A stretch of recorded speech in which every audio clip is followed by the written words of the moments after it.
Hey, tell me more. Welcome to our Thursday night kind of class. We're going to be talking about something super special. I'm on just a few minutes early, so I'm going to give everybody a time to get notified to jump in, which is exciting. We're going to talk about how to listen to your body. This is, wow, super near and dear to my heart. I think just mainly because it was so much a part of the beginning of healing for me. So I'm so excited about that.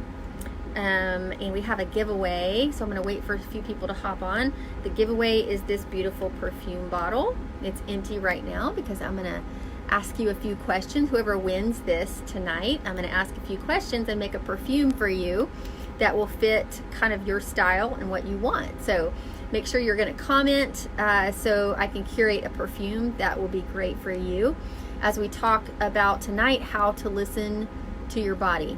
And this is kind of a loaded topic, a loaded question, so to speak. Who is that? Hey, Tammy, good to see you. We're just giving everybody just a few minutes. We've got a couple of minutes before. I said 7 o'clock, so I'm trying to honor that, but I thought I'd come on early. Where are y'all coming from? What city are you in? Hey, Donna. Hey, Stephanie. I'm so glad you're here. We're going to talk about how to listen to your body. Really an amazing topic because, wow, it's just chock full of, there's a lot of nuances with this topic. There's a lot of mystery. There's a lot of puzzle pieces, but it's really important. And so I felt, actually, I should tell you this before I'm giving people time to hop on before 7 o'clock, but I was in between that state of sleeping and waking. And this came to me, not the concept, but just the idea to talk about it. I always honor what comes to me in that time, because it's like the very thin veil between, I think, earth and heaven, kind of like divine and earth. And so I'm very attuned when I wake up with those ideas. Sometimes even I'll have to get up and write it down if it's too early in the morning. And so how to listen to your body was something that I feel like is going to be really, really special and important. I have a feeling that somebody tonight needs to hear this. I know for me, I needed to have a better handle on this truth, not just knowing that my body is speaking, but just how to listen to it. Okay, 7 o'clock, let's get started. Thank you for joining tonight. Again, you're going to want to comment because I'm going to choose a winner at 10 o'clock tonight to win this perfume. I have not made the perfume yet because I want to ask you a few questions, whoever wins, to make a perfume that is going to be just like your thing, your scent. You might want vetiver and frankincense and orange, or you might be somebody that wants stress away and joy. So I'm going to curate just for you. So make sure you comment so you can be entered to win. Or maybe you just want to win so you can gift it to someone. That's okay as well. So let's talk a little bit about how to listen to your body. So I'm going to give you just a little bit of context for why this is important, why I'm talking about it, how it's made a difference in my life, learning how to listen to the body so that we can kind of delve in. So I think that the very beginning concept really is how to listen to your body really begins with what you believe about your body. And that is a huge subject. When I was in the throes about 3.5 years ago at the hardest battle of my life, I was having such extreme menopause meets Lyme disease meets mast cell activation, and I wasn't doing well. I wasn't able to eat. I was scared I wasn't going to make it to the hospital during these anaphylactic reactions. And my body was speaking to me. We'll get to that. But it was in that moment in that down state that I was introduced to a concept that I had never considered before. And that is that what I'm thinking, and maybe even how I have lived my whole entire life, what I've believed about my body was forming some either helping or hurting. So I'm not going to say it's causative. I don't think I was having those anaphylactic reactions because I wasn't thinking something properly. I just think that there was more power and more healing and more things available to me than I knew. And my thoughts were one of those. And so having a turbulent young life, being sick a lot, kind of having memories around the very first things I remember was just being weak and feeling like something was wrong with me, my physical body. And we kind of have a lot of conversations in our culture about body shaming and all of this stuff, but I don't know that we're really tapped into how this translates into our health health shaming, strength shaming. It's not just about the visual, it's about what we're thinking about, how our heart's ticking for us, how our brain is working. We get feelings of depression or anxiety, and all of a sudden the thing that uproars within us is disdain for our physical body. And so I remember when our kids were younger, my husband was telling our kids a story to help them understand a concept. And the concept was, not everything is as it appears, right? You can be walking down the street, and he said, I want you to imagine, me kids, that you're walking down the street and you see somebody with this 2x4, and they just hit this other person as hard as they can with this 2x4. Did they do the wrong thing by hitting the person with the 2x4? And of course the kids were like, yeah, we shouldn't hit people with a 2x4. He said, yeah, what you didn't see was there was a down electrical wire. That person was being electrocuted. They took that 2x4 to get that person away from the wire. They hit them to save them. And it was in that moment, their eyes, of course, bugged out and popped out. And it was apparent that we don't always know what's happening below the surface. We don't always know the why. We don't know everything. And when it comes to your body, we're tempted to say, oh, I'm having this problem, my body hates me. Or I've been tagged with an autoimmune disorder, my body is attacking and is not my friend. It is messed up. It doesn't know what it's doing. And so that story was in my mind 3.5 years ago. It wasn't serving me, honestly. I think it fed into the fear, like, how bad is this going to be? Am I going to make it to the hospital? And I came across this book, I do believe divinely, You Are the Placebo. And in this book, I'm not going to give you all the details, but just suffice it to say that actually reading stories about how even in an anxiety attack or a miscommunication of the body, you can start to say things to yourself, whether out loud or inwardly, that will actually help calm you, help your body, not just in anxiety, but just rewire, reroute, turn off DNA expressions, make DNA expressions present, because you and I are not living out all of our DNA possibilities. Right now we're not. You have some DNA codes that aren't being expressed, and there are some that have been expressed that now aren't being expressed. So there's something that turns things on and turns things off. And when you're listening to your body, I think this is one of the secrets. For me, I was in that same state, like I mentioned earlier, between waking and sleeping, when I just clearly had this message after reading this book that, Sonia, it matters the way you're thinking about your body. Your body is actually trying to heal. And all you're doing is sending hatred. When I was in an anxiety or anaphylactic reaction, and I'd be sorry for the TMI, I'd be sitting on the toilet, my heart rate would jump, my blood pressure would go up, then drop, while I'm not able to breathe, trying to get off the toilet to be able to go to the hospital to get pumped full of steroids to stop my body from reacting. Okay, it was in that moment, in those moments, when, and it kind of makes me feel emotional as I'm telling you, because in those dark times we still have options. And after an attack, and I had read that book, and I asked David, I said, when I'm in that state, I know you're scared for me, and I'm scared, and you're trying to assess what we're doing and how fast we can get where we need to go, but I also need you to be saying things to me that are true, that I am rewiring about what I believe about my body.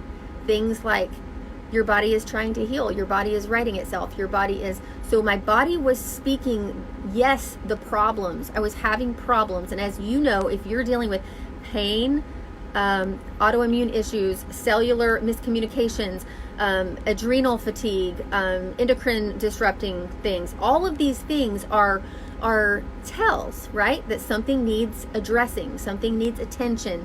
And unfortunately, the attention we normally give it is not what is fueling and helpful. And so it was in that moment that I made a decision to start practicing. And I'm a baby at this, y'all. I still feel like I have so much to learn, but I also feel like I'm a spokesperson because I'm aware that this needs to be shared, and that if you are in a crisis or you're dealing with health challenges, it is even more important that you learn how to listen to your body. And then I'm just going to put this out there. What you feel is okay. The fact that you're scared is normal. The fact that you are dealing with feelings of inadequacy or even not liking what you're experiencing, that is human. There is no shame in that. And I think taking that shame and saying, I understand why you're feeling this way. I'm not going to put you in guilt over having shame about what's happening right now, because you start to say, what could I do? Am I not thinking something right? I mean, even that can start this vicious cycle of, what am I doing wrong? What have I done wrong to have this happen? And that is not born of love. It is not light filled. It is, I don't believe the way we are designed to function. I believe that we are called to an awareness, for sure. And that's one of the things I think at the very beginning that had to happen. So step one, I would really say, is awareness that your body is moving forward for you. It's not sabotaging you when you're having, I'm going to use myself as an example. When I was having those anaphylactic reactions, something was happening that shouldn't be happening. Usually that is related to stress, related to deficiency or toxicity. It can even be for an invasion of some kind, like for Lyme disease, for example, something that shouldn't be there, that my body is ripe for this proliferation. What could I do to help it not be? What could I do to help my body do what it's trying to do naturally? What else could this mean, right? Instead of saying, my body hates me, I'm awful, I'm weak, I can't do this. Studies, I could point you to a zillion studies right now that talk about what you believe about what you're facing, even if it's in a diagnosis category, what you're believing about that. Your ability to believe that your body can heal is one of the most vital hopefulness components that will help bring you to the other side. Does it always guarantee healing? No, it doesn't. And there are mysteries to this. I'm not presenting a cure-all here, but I am presenting that mindset was something that delivered to me an opportunity that fueled me for future. It felt like it gave clarity around maybe some of the steps I wouldn't have taken otherwise. So number one, I would say for sure, is that acknowledging, let me go back. I'm going to make sure I have some notes here. I was going to say, in stress reactions, those stress reactions are emergency reactions. We all know what those are, right? The stress reactions where our body is, it kind of becomes a habit that it's like a disharmony, but for the sake of helping us get through it. Like if you're in the middle, if you have an adrenaline rush to help you run faster to get away from a bear, that was for a purpose. That stress reaction was for you. What happens is we start to live with this as a pattern. And so there is something that has to happen where we cognitively are speaking over ourselves with, no, this is not the reaction that my body is calling for right now. It feels like it, but that's not what's happening. And actually, a lot of anxiety, that's what's happening. It's patterns. There's patterns that have been wired neurologically based on a lot of things. It's not your fault. It's just the way that it's come to be, and there's been no interrupt. And so what we're kind of learning to do is to interrupt that habit and that pattern with something that's more life-giving and more hopeful and helpful. And that first one, like I said before, is awareness. I think awareness is akin to meditation, to calm, to a focus. It is giving you the opportunity to regain a control in a way, I believe, a God-given control. Like, I am not a victim, right? In that moment on the way to the hospital, I felt like a victim. And if you are in a lot of pain, you feel like a victim. You feel like you are trapped. You feel like there is no choice. But the cool thing in this particular area is that you do have choice. You have choice here. You might not have all the choices of what's happening here, right? You might not have control over every bit of that, but you have more than you think. At least I've experienced more than I ever thought possible. So awareness, number one. Number two is respect and adoration and appreciation for what is happening. Instead of seeing your body as sabotaging you, maybe even in that pain moment, thinking, oh my goodness, my knee is telling me that I need something right here and right now. It's in a lot of pain. It's throbbing. I can't put weight on it. What could I think in terms of nourishment, support, when I have knee pain? I'm going to even think about toxicity, deficiency, mindset. Can I heal? Do I need to rest? I'm tapping into it in a positive way, even when I'm in pain. And I know that's hard, but that is the body talking. Depending on how we react to this is actually really, really affects the outcome, I think. Because when we shut down, close off, stress response, we will stop even trying. We won't think about what we could be doing proactively on a deficiency or nutrition level. We won't think about exercising because we're just like, we're out of control. It's done. My body's not here to help me. It's over. I can't. We just think in those loops, right? And it is a circuitry. Just like I'm very familiar with the pituitary and hypothalamus speaking to the thyroid, speaking to the adrenal glands and the ovaries, and then that's signaling right back up. That is a loop, and in the same way, this is a loop. And so somewhere you have to intersect that loop and say, oh, I have some control here. I have something to say. I can listen. I can respond differently. And so that's respect and adoration. I wrote down all these crazy things about the body. If you don't have you just Google. If you just need to have a new appreciation for what your body is doing, you could just read a few things. Like your mouth produces a liter of saliva a day. Your brain is more active when you're asleep than when you're awake. When laid end to end, an adult's blood vessels could circle the Earth's equator 4 times. The word muscle comes from the Latin word meaning little mouse, which is what ancient Romans thought flexed the bicep muscles, what it resembled.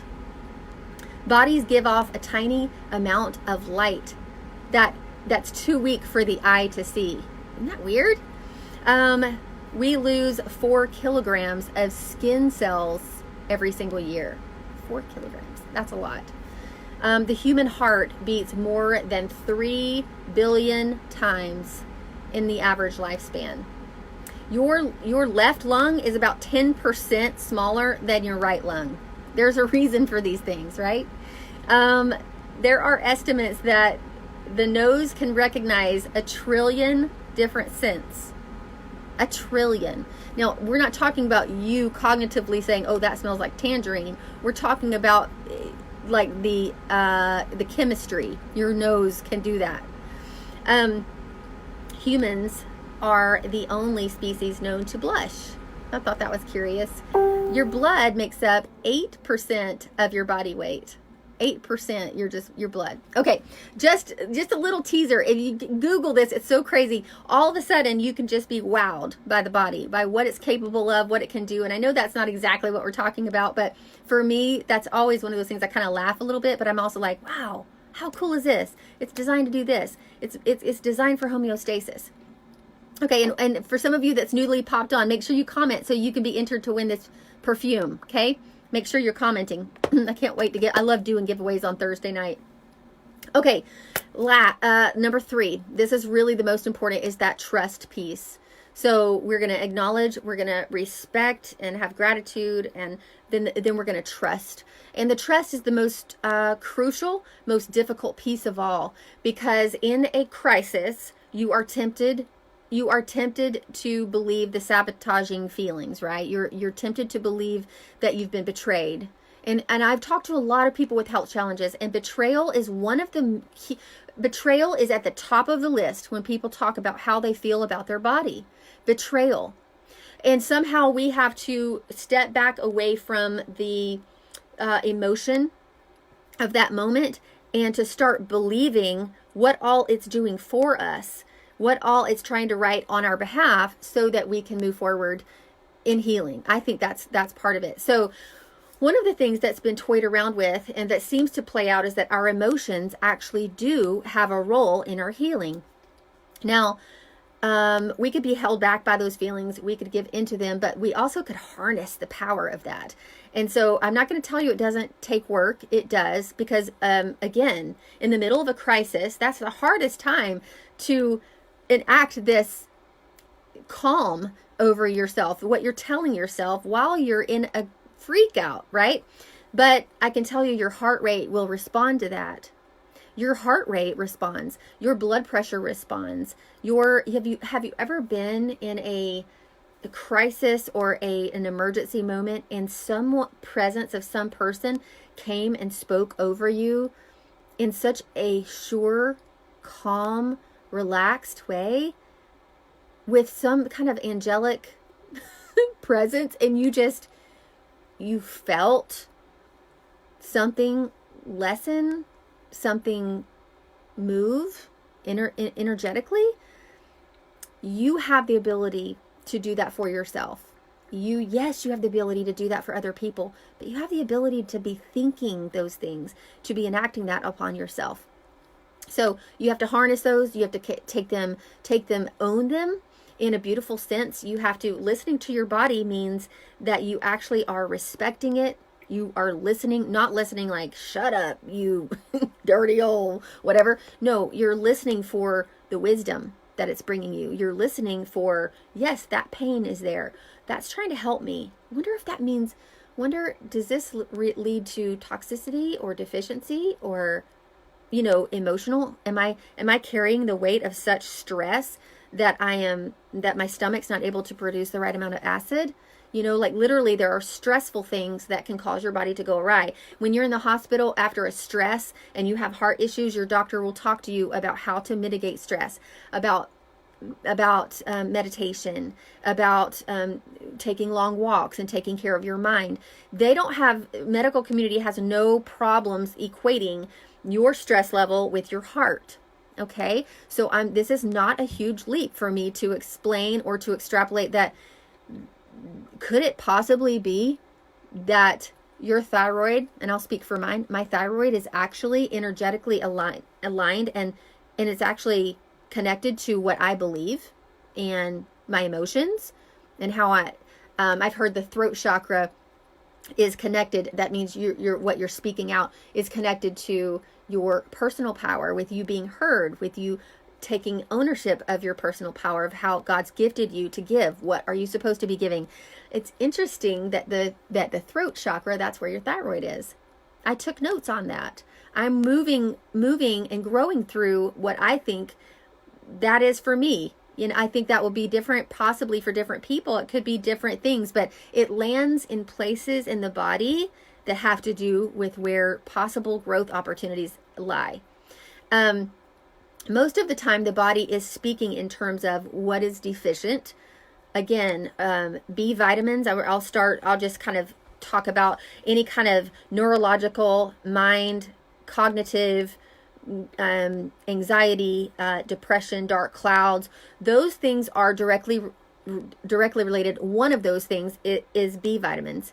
And those are water soluble, meaning that your body doesn't store those anywhere. It can't just call on, oh, hey, liver, could you give us some of those B vitamins you're holding in there? That's not how it happens with B vitamins. You need them every single day.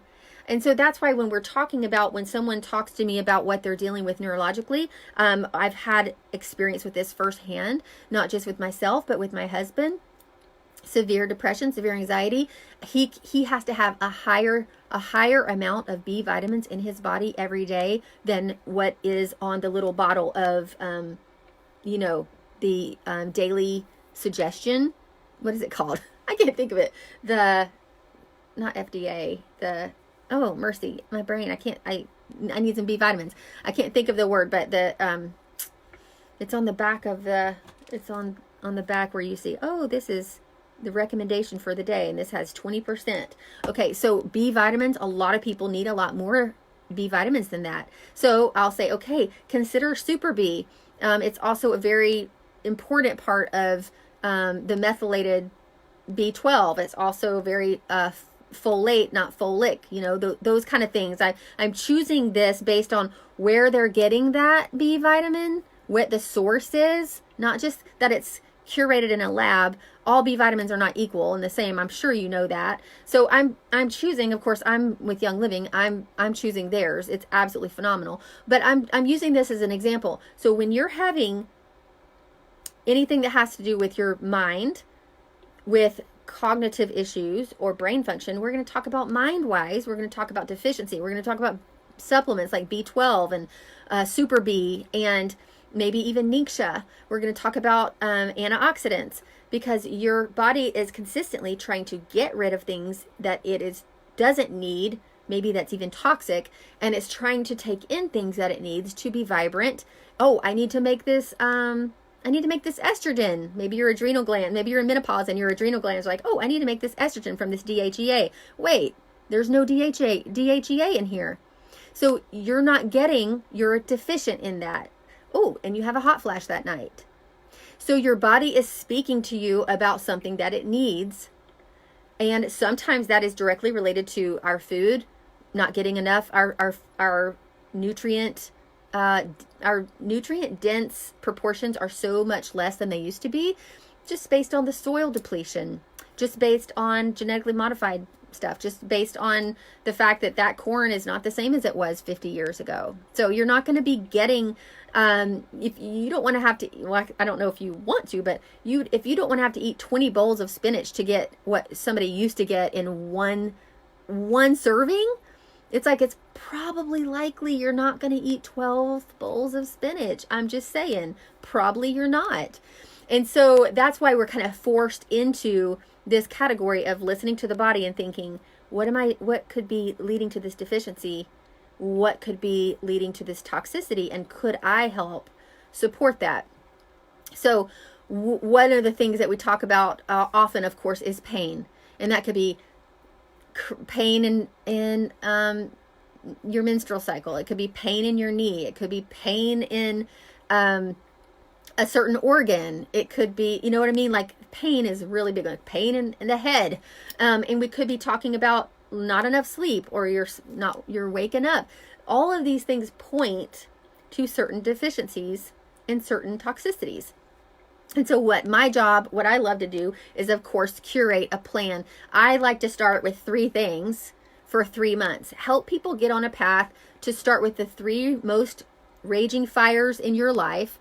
And let's listen to the body. Let's ask enough questions to know what is the most deficient thing, what is the most deficient area, and what is the most toxic area. And can we address those? For example, okay, I have my water right here.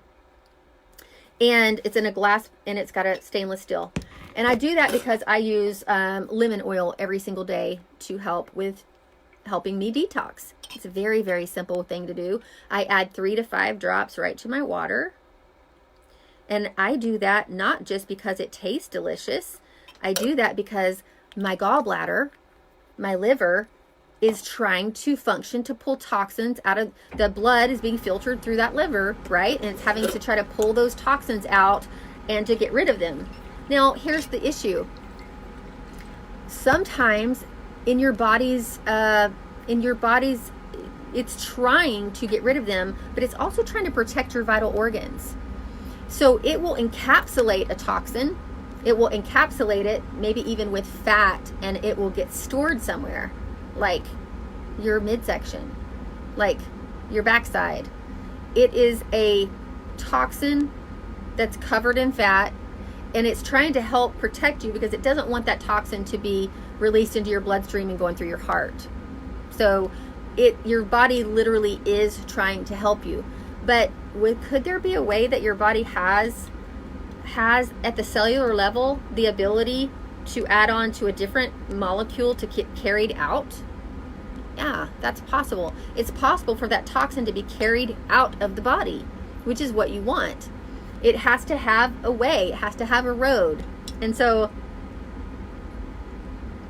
we're going to give it the botanicals, and specifically these essential oils that are small enough molecularly to be able to penetrate the cell wall and to do its course of action that eating a bunch of lemons could never do, right? Because that's going through your digestive system. It's a completely different,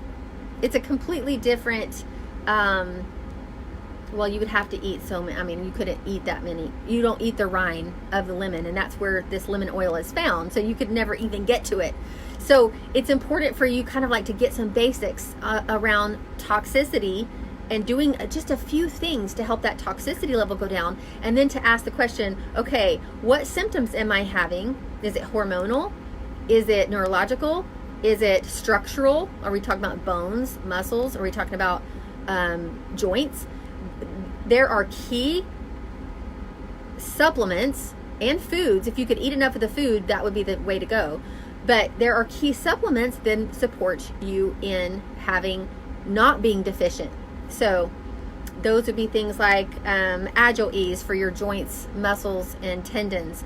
Agile Ease has frankincense and turmeric and all of these beautiful components that go directly aid the body in having joint lubrication and all the things needed for you not to be in pain, for those nerves not to be inflamed. Anti-inflammatory. You hear the word anti-inflammatory, but sometimes it doesn't make sense. Oh, that's what the body's trying to tell me. It needs more help with inflammation being decreased. And so it almost becomes like, I don't mean this disrespectfully at all, but it almost becomes a game with yourself. If you can say, okay, the first three things, the first three fires that I think I need to put out, I'll use myself as an example. The first three things: I need hormone balancing, I need thyroid support, and I need energy. That dictated the three things that I started with. And when those three things for 3 months worked so well, then all of a sudden I'm like, oh my goodness, I'm going to address sleep, I'm going to address libido, I'm going to address metabolism, I'm going to address, my list got longer based on the fact that those three things helped. And of course, there's going to be crossovers, right? Like this lemon oil does more for me than just detoxify me. But I'm using this every day because I know that this helps with detoxification. But guess what? It also helps my stomach acid, to have the right amount of acid in my stomach so it can break down my food. If I don't have enough, I'm going to have problems. If I have too much, I'm going to have problems. This helps regulate exactly how much I need. So I'm kind of killing two birds with one stone just by doing this one thing. So obviously this kind of supports, it lets you know a little bit of why I'm so jazzed about what I'm doing here with Young Living, because I'm not talking about, oh, sprinkle a drop of oil on you and cure all your problems. We're talking about, and I heard this week and it just resonated so well, we're talking about a pyramid. Oils are like at the tippy top right here. They're going to help you. You're going to diffuse, like I have a diffuser going right now, and I'm taking in that's affecting my limbic system. Your limbic system is the one that holds your emotion. Guess what it also does? This is so cool. I want to tell you, the limbic system also controls several unconscious physiological functions like breathing, heart rate, blood pressure. So doesn't it make sense that that's why essential oils in your diffuser, especially Young Living's diffuser, is an atomizer, a humidifier, and a diffuser. So it's better than what you're going to get in Walmart or whatever. So don't think this is special. An atomizer, that structure is small enough, it's getting here. Why then could it help me when I'm taking a big old whiff of one of my favorites, sacred frankincense? Why is that going to help me with my blood pressure? It's because my limbic system is connected to the physiological functions of my heart rate, my breathing. When we're talking about being grounded, that's actually what we're talking about, it being able to do something that fundamental. We're not talking about just like this woo-woo feeling of, oh yeah, I feel like settled. We're talking about your actual body being able to take cues of, my heart rate is decreasing because it needs to be decreasing. My blood pressure is balancing because it needs to be balancing. I just took a big old whiff of sacred frankincense. And sacred frankincense, it just means it's from Oman. It's a certain place in the world, and Young Living's the only company that has this. It's very similar to the frankincense that we have, the other frankincense. It's just a few different constituents. They're both miracle workers for the body. So I use them both the same way. And then every single day I put a drop on my tongue and I push it to the roof of my mouth, because my limbic system is right here. My pituitary, hypothalamus, it's going to affect immediately. It's going to get there.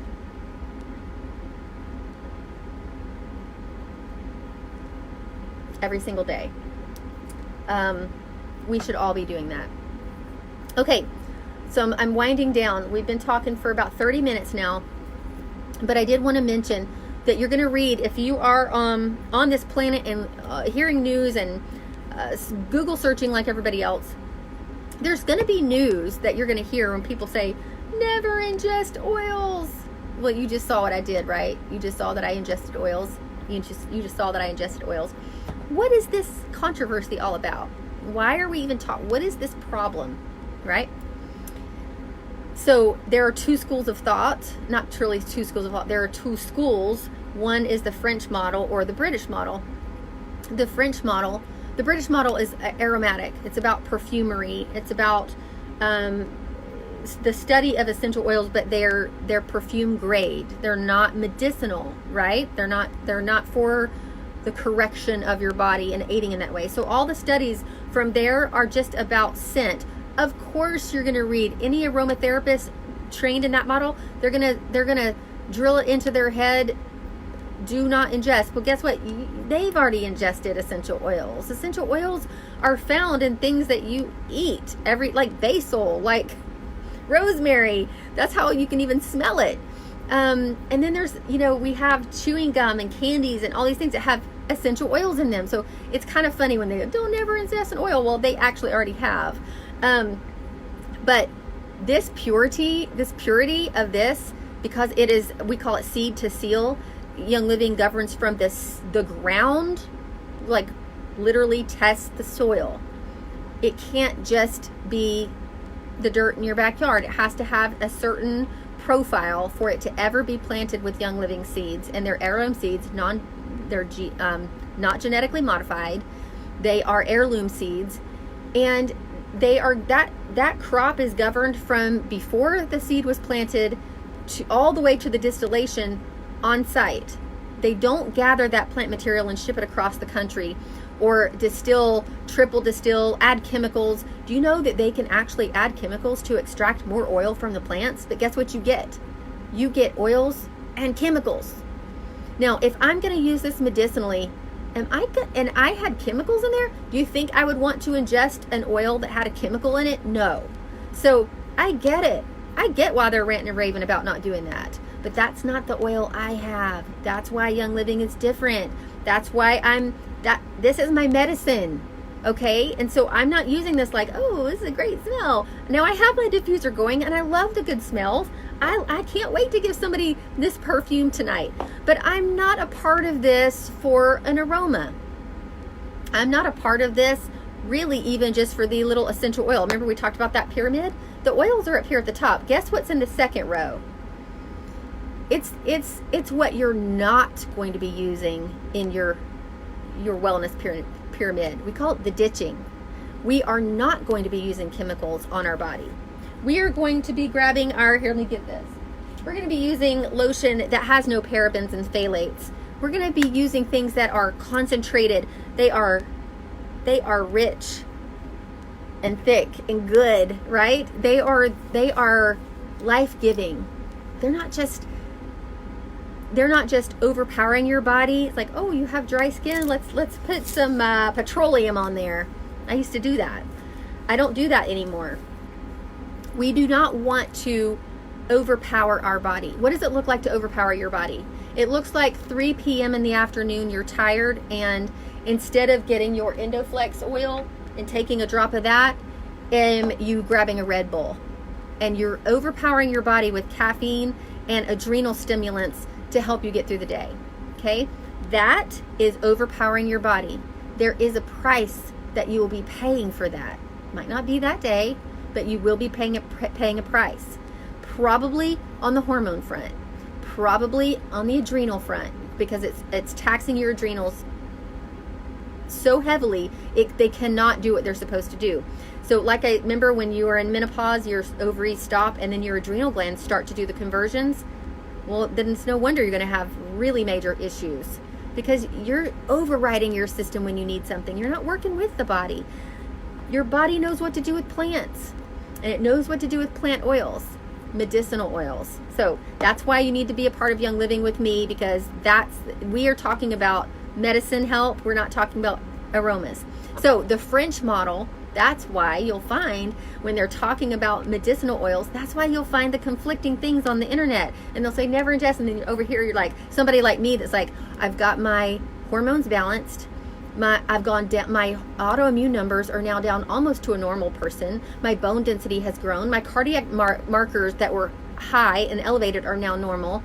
I'm energetic. I'm not having hot flashes and night sweats. I'm further along in menopause and I'm feeling better. How does this happen? I'm using some medicine. It's just plant medicine.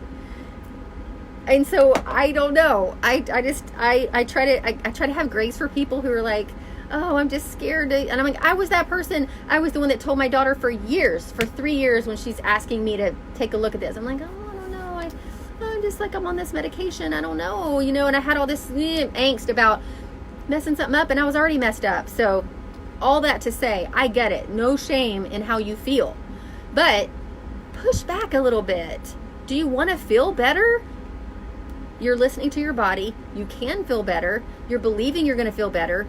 You're actually making decisions to give yourself nourishment, detoxification, and nutrition, right? This can't be this is not in place of you can't just have a, awful diet and, you can't drink your way to a happy liver, okay? Right? There are some common sense things here.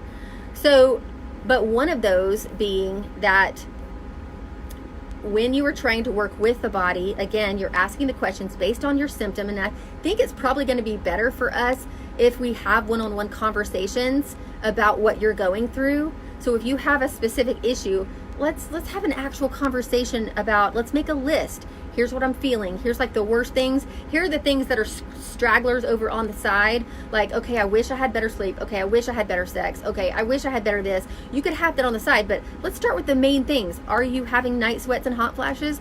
Are you dealing with major energy crashes in the mid-afternoon? Let's start with 3 things for 3 months, right? Let's keep it simple.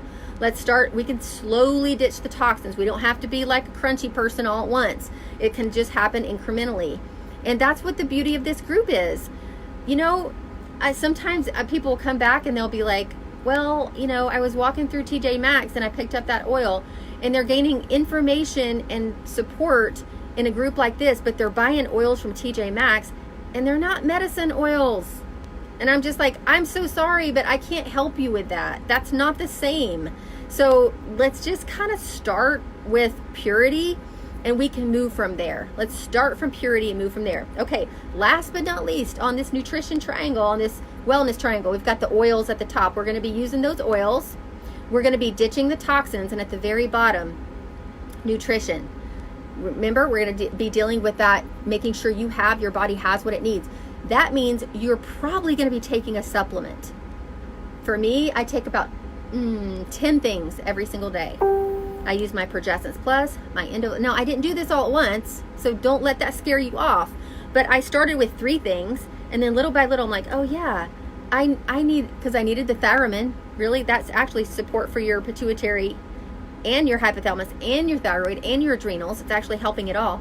But I'm like, oh, I need calcium. I'm not having enough calcium in my diet. So I started to take Super Cal Plus. I started to take Endogize when I weaned off of my hormone prescriptions. I'm no longer taking those. So my protocol has grown with my knowledge and my experience, and it's grown with my health. When one thing works, you're kind of like, yeah, I think I need to pay attention here. Like I'm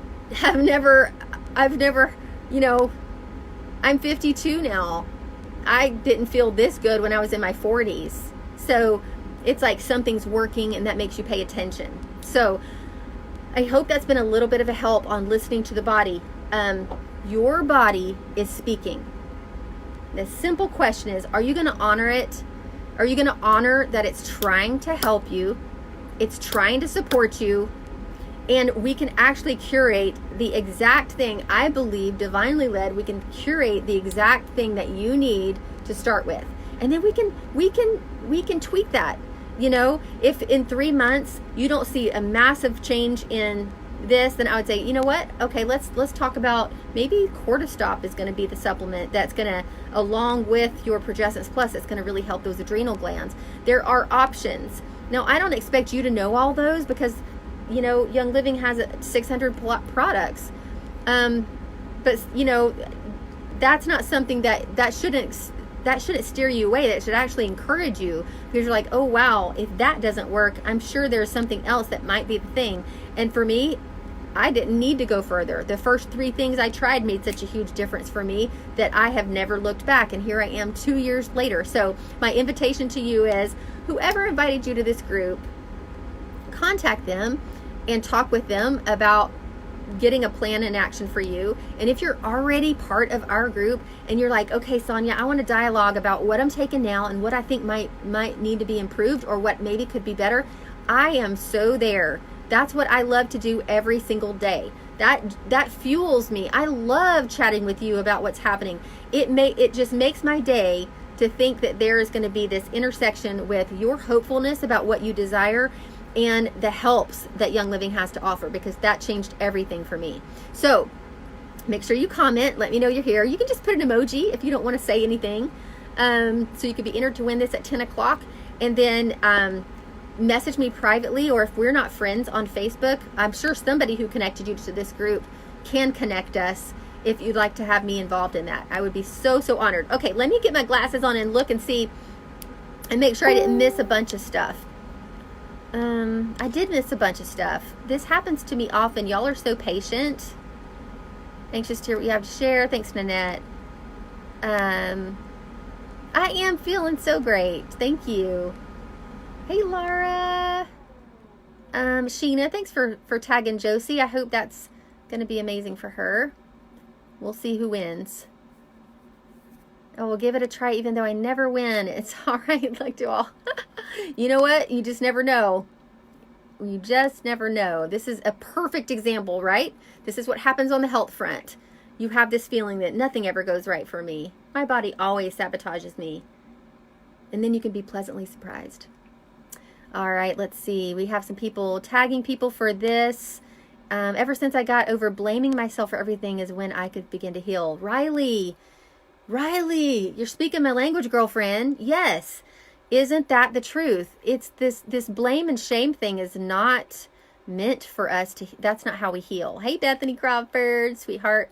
Okay, yes, we are fearfully and wonderfully made. Thank you for saying that, Melissa. We are, and our believing that results in us actually making these decisions and actions on our behalf, right? Hi, Lauren and Lori. Good to see y'all. I know you're new to our team. Great to see you. Bethany, what did she say? I learned the other day, repentance isn't about feeling guilty for how we feel or what we've done. It's simply changing your mind. That change in belief is so powerful. Yes, my friend. So true. Yes. And Melissa, it is harder to do it for ourselves. Jessica says, I've absolutely learned to listen to my body. You know what, Jessica? You've been through the ringer, and that's probably the biggest lesson for most people, is going through the hurdle and the hardship. But what a beautiful thing emerges on the other side, and I so honor you. Thank you for sharing that. Hey, Abby girl, twin mama in the house. I love you. Hey, Lori, good to see you. And then Bethany says, it's hard sometimes to know where to look to find the answers for what our body's needing, right? What sources do you use? Very good question. Especially on the oils and supplements. I have my sources, but others may need some ideas. Yes, good question. Okay, well, that'll be the last question.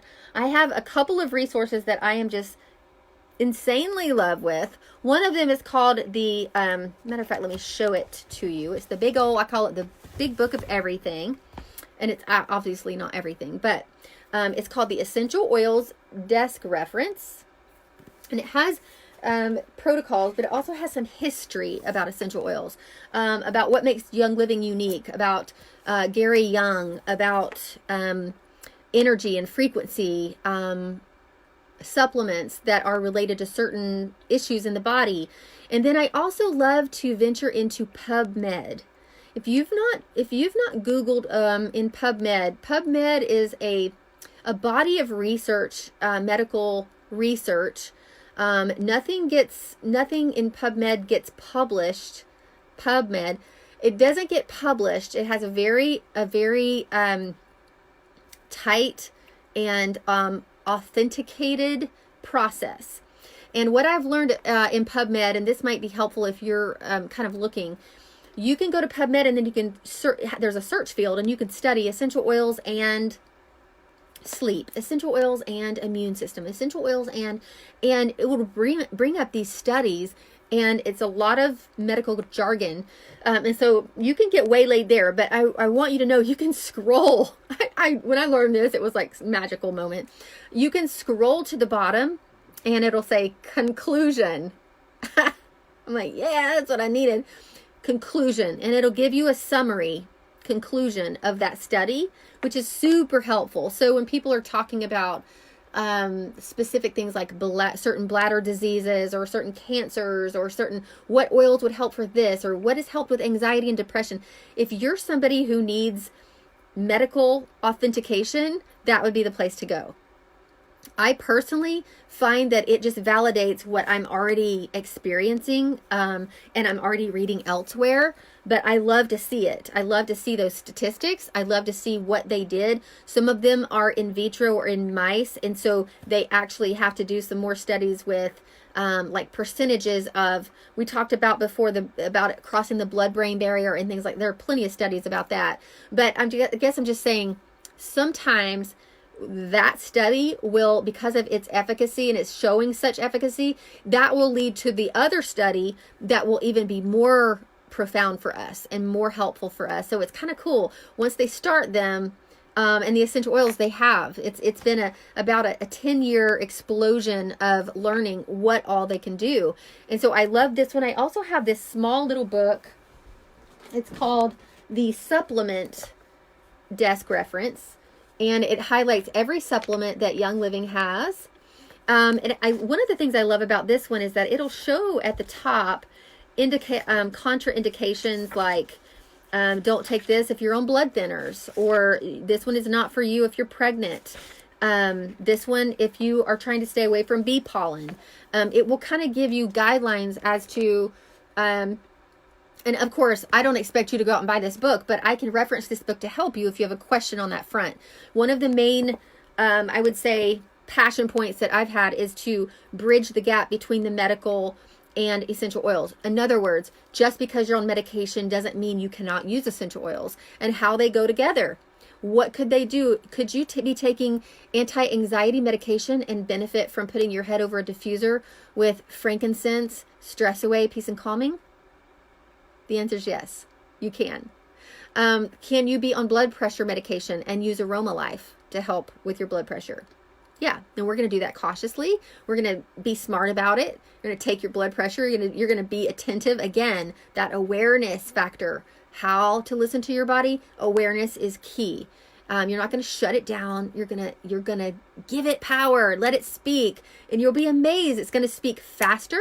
It's going to speak louder. It's going to speak more clearly. I feel like, Jessica, I can relate with what you're saying is like, I am so much more in tune with what's happening, how I feel, just even taking in a full breath, what feels off, what feels on. That can be learned. That can be practiced. That can be, and this is why I love this group. This group fuels that, because we're in conversations about, what did you do? Huh? What did you do to help with that? Hey, I saw somebody had plantar fasciitis and they had help with that. What did you do? Here's what I did. And then you'll look it up, you'll see some studies or you'll see PubMed stuff, but then you're actually talking to a person who's actually had that experience. That is very valuable, because when one person experiences something, it's like wildfire. You can't stop that, right? So hope that's helpful.